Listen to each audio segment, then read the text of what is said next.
I greet you all with peace and love.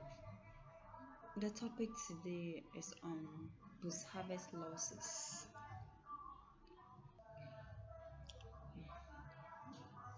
Post-harvest losses refers to the quantitative and qualitative decline of farm produce from production due to factors such as poor handling, storage, processing challenges, weak institution, and inefficient means of transporting to final consumer. Agriculture, which is the backbone of Ghana's economy that employs more than 60% of the labor force, is struggling with challenges that affect its effective role. The following are some of the contributing factors causing post-harvest losses, ranging from economic, political, socio-cultural, and infrastructure factors. Hoarding as a result of greed, insufficient storage facilities, poor road networks, inadequate credit facilities, ignorance, lack of education, lack of government intervention, taste for foreign or imported goods over indigenous one. Now let's take them one by one. Greed and hoarding. The quest to maximize profit at all costs makes some traders and middlemen keep away agricultural produce from the reach of markets with the aim of selling later at exorbitant price instead of selling it immediately after harvest. For instance, a grain farmer producing millets, maize, wheat, rice may reserve 50% of his harvest, hoping to sell later when cost increases. But weevil destroys 40% of these hoarded grains, making it unprofitable for him. This creates artificial shortage, causing scarcity, food insecurity, and wastage since most of the produce cannot withstand prolonged heat and moisture. The perishable goods like fruits and vegetables go bad before it can be sold. Secondly, inadequate storage facilities. This encompasses the lack of proper storage facilities for farm produce such as modern warehouses, hermetic silos, and cold storage. The limited number and the unavailability of poor storage facilities expose harvest to rodents, pests, temperature spikes, mold, and moisture, causing direct loss of harvest. Access to credit facilities. Many farmers are unable to access affordable loans or credit from financial institutions to purchase improved seeds, fertilizers, harvesting tools like the combine harvester. Though there are quite a number of credit and financial institutions in Ghana, these are not equally distributed across all regions, hence making access to loans difficult. In situations where these institutions exist, it's often associated with presenting huge collaterals and unfavorable terms and conditions, discouraging farmers like Baba Musa, Papa Kwame, Mami Esi, Aunt Araba, and Halima from attempting to secure credits. Now tell me, how can they afford refrigeration units for perishable goods, silos to protect grains, processing equipment such as mills and dryers to extend shelf life, quality packaging for safe locomotion without access to affordable loans?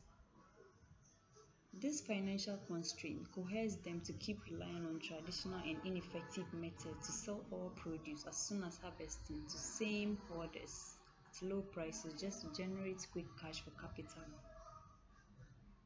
Poor road network is another contributing factor to post-harvest losses.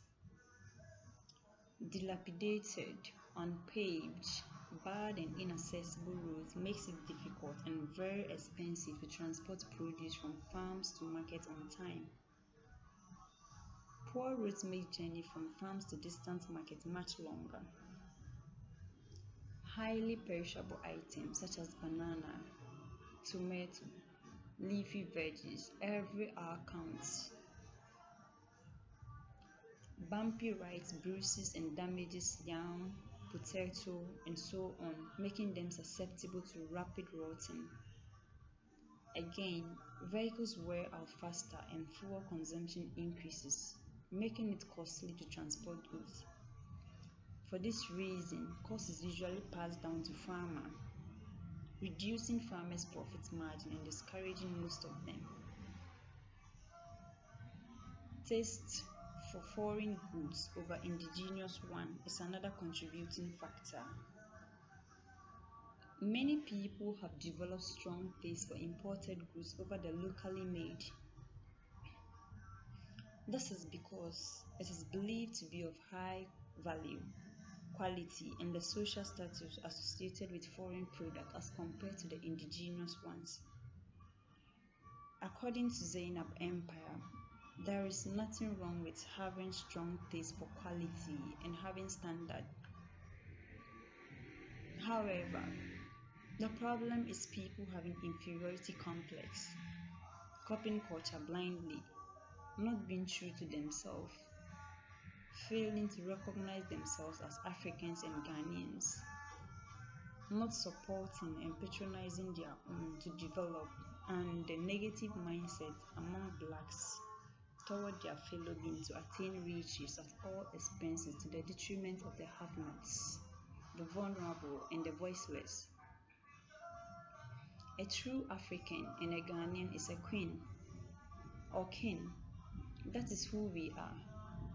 We are not product or byproduct of leftovers, nor slaves. Foreigners came to Africa to learn, copy the good, stole your identity, brainwash you, then sell back your own product to you in well-packaged form. The origin of perfume rice, for example, is from Africa. Perfumes, bathing, and cleanliness were all copied from Africans by foreigners. Our forefathers, our ancestors, taught them all of this. Again, if consumers always choose foreign goods that cannot be grown over here, if foreigners, pardon me, if we always choose foreign goods that cannot be grown over here over stable food crops such as cassava, millets, maize, fresh fish, and meat, it creates market surplus, leading to fall in price for local farmers, making it unprofitable venture. There is wastage as goods and healthy food are left to rot. Moving on, ignorance is another contributing factor affecting post-harvest losses. Many farmers lack awareness of improved post-harvest handling practices.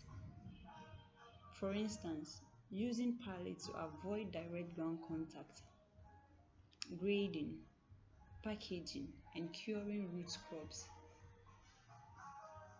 Petty mistakes of not knowing that harvesting at wrong time of the day, improper drying, or stacking crops properly, or stacking crops poorly increases spoilage. Lack of education is one of the major problems causing post-harvest losses. Beyond ignorance of techniques or technological know-how, low level of formal or secular education among some of the farmers hinders the adoption of modern technologies and business skills. In the light of this, they may not understand market information, contract agreements, or the essence of cooperatives. Hence, they lose bargaining power and continue to use traditional practices that increases loss. Loss continues where agric becomes optional in school. Government intervention.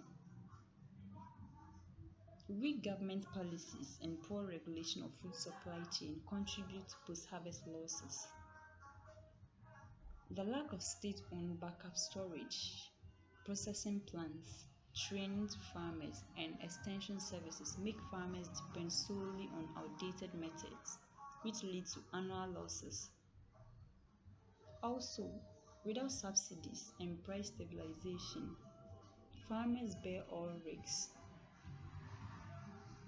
To end this session, to ensure food security in the country, to avoid wastage of crops, lands, and energy, and to minimize importation, often associated with more cedi to fuel foreign currencies, coordinated efforts should be made by all stakeholders, farmers, educators, head of states, and the media to champion our staple food, which will eventually reward the hard-working farmers fairly.